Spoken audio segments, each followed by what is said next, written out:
My mom would be at all my sporting events. Let's say I was playing football, okay? My mother would be on the sidelines, and if the play on the field started going one way, my mother would run along like, Mark, get up, get up! I'd be like, oh my gosh. I'd get in the huddle with the other guys. They go, Mark, is that your mother? I go, no, I never saw her before in my life. See, the greatest gift my mother ever gave me, she believed in me. I have overdosed on drugs on 3 occasions where I should have been dead. But I believe I was kept here for a reason. You show me your friends, I will show you your future. How do I know this? I hung out with losers, and I became the biggest loser of them all because I gave up everything I dreamt about as a little boy because of who I chose to surround myself with. My friends would drive me home at 2, 3, 4 in the morning. We'd be drunk and high, laughing in the car.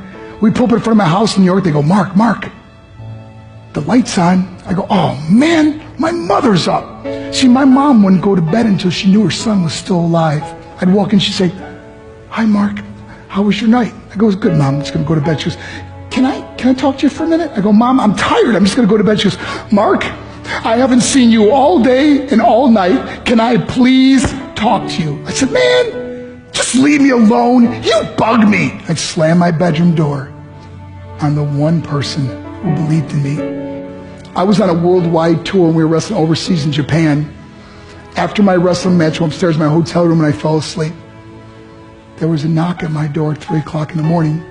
I got out of bed and I looked through the safety window and I could see it was a Japanese promoter. So I opened the door and he said, Mark, you need to call home. There's been an emergency. I went and got on the hotel room phone. I called back to the United States and said, hey, what's going on? They said, Mark, I don't know how to tell you this. I said, just tell me what happened. All of a sudden they started crying. They go, Mark, I can't tell you. I said, just say it. They said, Mark, your mother died. I just threw the phone down. I ran out of my hotel room. I took the elevator to the lobby, and when the doors opened up, I just ran out into the street. I mean, there was no cars, there was no people. It was 3 o'clock in the morning. And I walked down the middle of a street in Hiroshima, Japan, and I remember looking up and just saying, Mom, I am so sorry. I flew home for her funeral, and I was so nervous to walk up to her casket, so I just stood way in the back. And I kept looking from a distance. I kept thinking to myself, Mom, please wake up.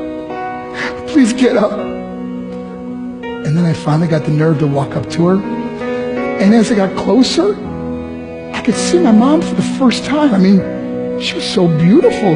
She was dressed in white. I mean, she looked like an angel. And I just stood over her and I said, Mom, you are my hero.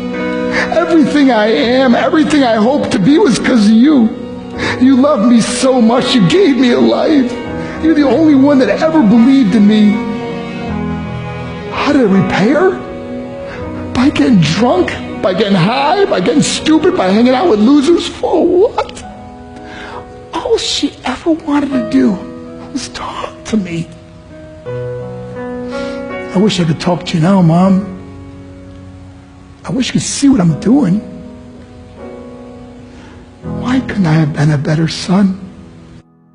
We are defined by our choices. But if you surround yourself with people involved in drugs and alcohol and pills, it's a dead end. I'm not here to preach to you. I'm here to tell you I lived that life. It leads to broken hearts, broken relationships, broken dreams, and death. For what? To get high? If you have a mother or a father, when you go home, tell them how much you love them. See, my whole life was about being rich and famous. I had to be a millionaire. I had to win the race. I had to win the race at the expense of my marriage, my family, my friends. For what?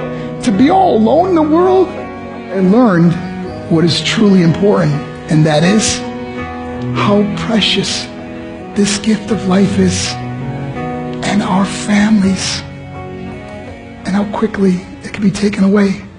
See, I no longer live in time. I live in moments. See, it's not what's in your pocket that matters. It's what's in your heart that truly matters. Love Love is just a word until somebody comes along and gives it meaning. You're the meaning.